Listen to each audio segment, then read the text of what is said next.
Last night after DeAndre Ayton's game-winning alley-oop. The play still needed to be reviewed, 4 time left on the clock, but players were all over the floor, and DeMarcus Cousins could be seen shoving Devin Booker. So, Shannon, should Boogie be suspended for this? No, I mean, everybody thought the game was over, Skip. It was just frustration. I mean, you're so close to winning the ball game. It's just like when people come on and, you're talking because they were talking in the beginning because they thought they were going to win. And then all of a sudden the Suns get the final say, and then now they're talking and you're frustrated. And so if you suspend Boogie, what? He played 4 minutes last night, Skip. That ain't no trade. I mean, if Boogie could shove a Book and make Book react, and then Book gets suspended and Boogie gets suspended, like you said, that's a good trade. Yep. That's a good trade-off. Patrick Beverly for Booker. This is an even better trade-off. Boogie Cousins for Booker. So, Skip, I don't think maybe they might find him something like that, but I don't think they're suspended. I don't think a suspension is warranted. I just think it was a level of frustration because we're so close to winning the game, and maybe he thought, well, you know what, all I had to do was just take one step to the right and not give him the angle that I gave, and maybe I could have prevented this also. So there's a lot going on here, but I don't think a suspension is necessary. I will not be shocked if he does get suspended, only because of his track record. Right. 3 times he's led this league in technical fouls, 3 times second in techs. Since he entered the league, nobody has been ejected more than DeMarcus has. 16 times he's been ejected.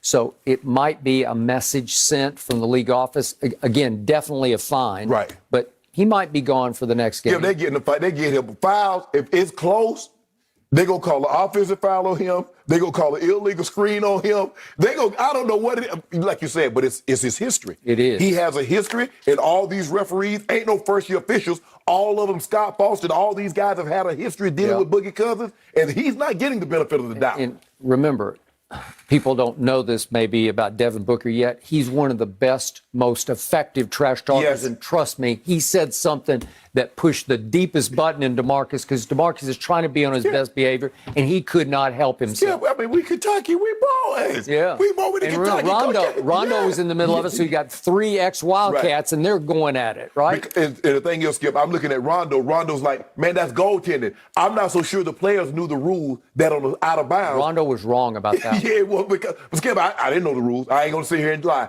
I know internationals, you can goaltend and things like that and take the ball off the cylinder, but not in the NBA. But out of bounds, doesn't matter. I just wish DeMarcus could have at least gotten a fingertip on the inbounds pass, because he didn't even come close to it. And he's guarding the ball on the inbounds on Jay Crowder. Takes one step to the right. Skip, he didn't jump. He just held his hands up because he just thought the ball was going to come over. He gave him a perfect angle. He did.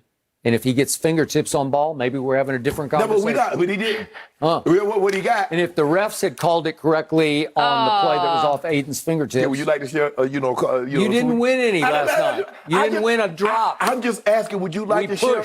Would you like to share a swing? Would you like to give me 5 points on Thursday night's game? Yes, you would. Thank you. Done. How many do? Next. Geez, the Mountain Dew situation over there. I might want some actually a bit later. I might have to get in on this. Okay, that game was special, but what can we expect from Giannis? Game 1 tonight. We break down Hawks-Bucks next, which is also featured on the free-to-play Fox Bet Super 6 app. So scan the QR code, download the app, and answer 6 questions about tonight. Well, Patrick Beverly did his best to slow down Devin Booker last night. The two did collide and unintentionally butt heads in the third quarter that required a few stitches for Booker, who would return later. Booker finished the game with 20 points on 5 of 16 shooting from the floor. Oh, the replays of that. Ow, just looks painful. Shannon, please give Beverly a letter grade for the job he did on Booker. I thought he did, I gave him an A, Skip, because I thought holding Devin Booker to 5 of 16 shooting when he had just gotten his first career triple-double in game 1 with 40, 13, and 11, and for him to come in. And Skip, look, I don't think the headbutt wasn't intentional, but when you constantly reach in like that and you clutch and grab, if they're not going to call it, you continue to do it. And he does a lot of that. He's very good at what he does. He's a little irritant. But give him credit. That's how he's carved out a niche in the NBA. That's how he's been able to last so long. He plays extremely hard. And I know you said you wanted to play 30-plus minutes, but it's hard when you play with that much energy on every single possession, because he can't take a playoff skip when he's guarding Devin Booker, because Devin Booker is a threat anytime he has the ball. So you can't relax. And he normally takes the toughest defensive assignment. He'll take that. Now, sometimes he's just too small. He's just too small for Luka. Luka's 6'8", too much weight. But a guy like Devin Booker that's a little taller than he is, but thinner. But 3 inches, that's 6'5" to 6'2"-ish. But Book doesn't know how to use that strength yet. He's going to get to where he can use that strength like what Jordan had, what Kobe had, where he knows how to get down on people. But I thought he did a phenomenal job. He did a great job. I didn't like the flop, but it's incumbent on the officials to call the flop and not go to the replay because you didn't make a call. Well, we're going to see if that was a flagrant foul. Oh, it wasn't a flagrant foul, but it was an offensive foul on Devin Booker. Give Patrick Beverley his credit. He did a phenomenal job considering Book had it going in game one and basically kind of single-handedly put them in position to win the game. And to hold him for 5 of 16, give Patrick Beverley his credit. I'm going to give him even more credit because I'm going A+. Okay. In part because he won me yet another case of Diet Mountain Dew. Thank you very much, because you had Devin going, which I was a little concerned about, going 40+. Yeah. He got 20. That's what I was asking an awful lot, Skip, to get for a guy to go 40 back-to-back game. Only old GOAT can do stuff like that. GOAT, maybe, and Jordan. They're probably the only two that do that. I mean, Jordan is the GOAT. No, I've said old GOAT, which is GOAT James I thought you were referring and to Jordan. Michael Jordan as you should have. No, I did not. Okay, back to Patrick Beverley.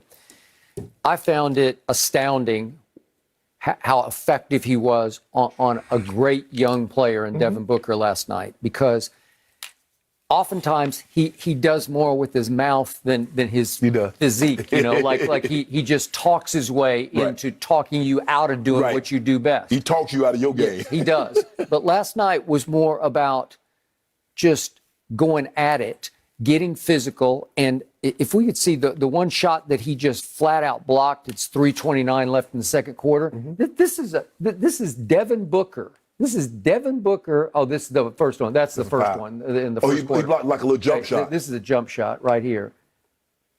He gets up and he got him. He actually got hand on ball. Yeah. This is 6'2" on 6'5". That doesn't happen to Devin Booker very often because he's got great lift on his jumpers. That's why he's so lethal, is he just rises and shoots it from its apex, and it's hard to bother it.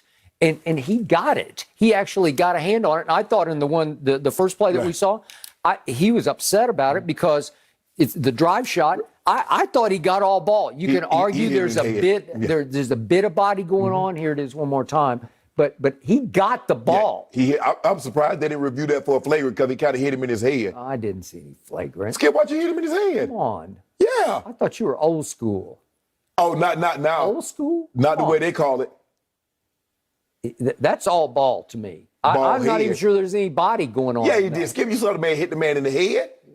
I gave him an A. What you want me to do? Okay, well, give him an A+, because then the rest of the game, we had the headbutt, and obviously it worked to Patrick's and the Clippers' advantage because Devin had to go for however many minutes it took, right? Half hour maybe of the game. He had to go get some stitches. I don't know if Patrick got any stitches or not. He went to the locker room, too, for a little while. But that's a pretty good trade, Devin Booker for Patrick Beverley, right? I'll take that.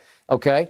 So then we had the late turnover that he forced, and I immediately tweeted, that ball is off Booker's hand, the late one that was right before the two missed free throws. If we could see the end, they're still, here's the late turnover.